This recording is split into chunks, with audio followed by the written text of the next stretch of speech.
Hello and welcome back to the Little Scale Cars YouTube channel. Today in the review box we have the final member of the Hot Wheels Track Day box set that we unboxed oh so long ago with the 1984 Audi Sport Quattro. So let's go ahead and take a closer look at this one and see if it is a worthy addition to the box set and if it is worth adding to your collection.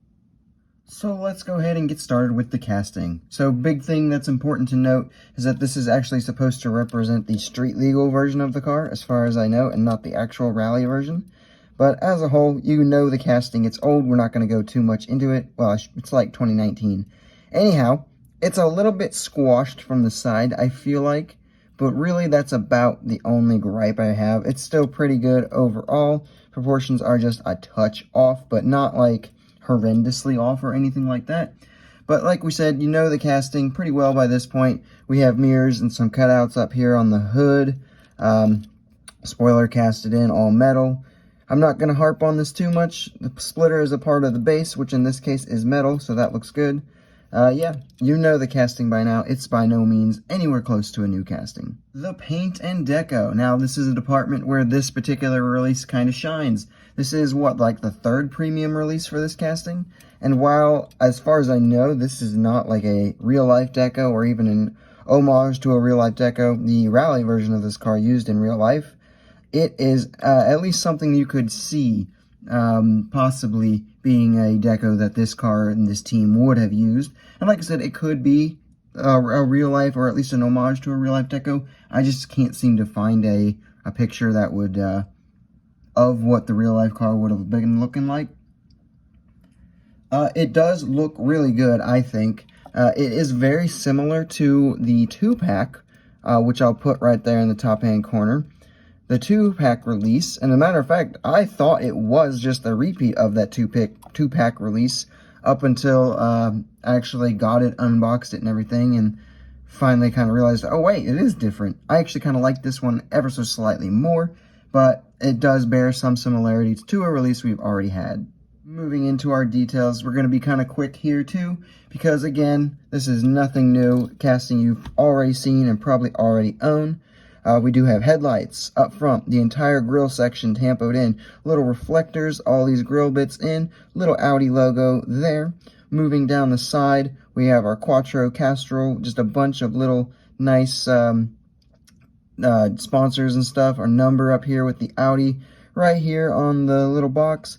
We have really good wheels for representing a rally car, in my opinion. We do have the trim pieces along the windows, which looks amazing. And of course, on the back, while it looks relatively plain, we still do have our taillight section. We have Audi and Quattro right there. And then we do have the exhaust right here, which is a piece of the base. So again, just being kind of quick because you do already know the majority of what this casting in car is going to have to offer. Moving into our roll test, it should be no surprise that the Hot Wheels Premium rolls very nicely. And I put it on the scale and it came in at 52.25 grams. So it has some very serious heft. It weighs more than the Sauber casting. Moving into our pros and cons, the biggest pro I'm going to give this release is just that it looks amazing.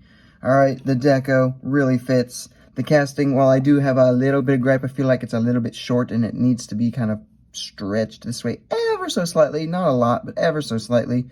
I still think it looks really good. And this is a car I probably wouldn't buy from like a Mini GT or a more expensive brand. But the Hot Wheels one, where I can get it fairly cheap, especially when they're on the main line, yeah, this is pretty nice to me. There's really only two cons I can think of, and neither one of them are really big or important ones. The first one being that maybe this is perhaps not the best set for, or the best choice for a track day set. Typically, rally cars aren't really on a track, unless they're like rally cross cars, which this one was definitely not. So, you know, maybe not the best track day set, I wouldn't think. But that's a minor gripe. And then the other minor gripe is that this one is visually similar to a release we've already gotten. But again, I didn't have that other release, so for me, this is kind of a pro. But it all just depends on what you have and what you are wanting out of your collection. For some quick size comparisons, here we have it with some other more modern Audis, with the Audi TT RS from Matchbox and the Audi RS6 Avant from Hot Wheels.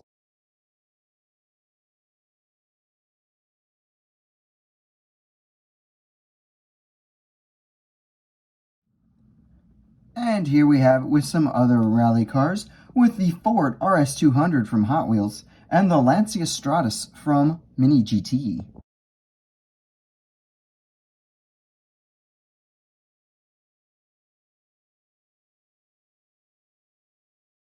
So it is now time to give my overall final thoughts, and I'm just going to go ahead and give this one a solid 9 out of 10. There is absolutely nothing really wrong with this casting. It's just perhaps not the most exciting, just because we have had this casting a lot. In premium, not quite as much, but this is the third one, and the second one that looks similar to this one at least. The second kind of red, black, and gray, white casting. So this casting's just been done kind of to death at this point. Every single year since it's come out, it's had like 1 or 2 releases at least. So, bridges, not the most exciting thing. But at the same time, there's absolutely nothing wrong with it. Like, it's not quite the best fit for the track day box set, but it's still really nice. And if you don't have the 2-pack version, like myself, then this is a nice way to get kind of a similar deco and one that'll fit in the same kind of vein. I also feel like it fits pretty nicely up against the what was that, Thrill Climbers version. So overall, very pleased with it. Definitely one I would say is it's a good addition to the track day box set as far as just another release, even if it doesn't necessarily fit the theme at best. But yeah, definitely one I think you should add to your collection, and one that you'll enjoy as a nice addition to your Sauber. And that is all I have for this quick review, guys. I hope you enjoyed it. If you did, make sure you hit the like button down below. It really helps me out. Also, make sure to subscribe if you haven't already, and leave a comment down below telling me what your thoughts are on this particular release, and I will see you in the next video.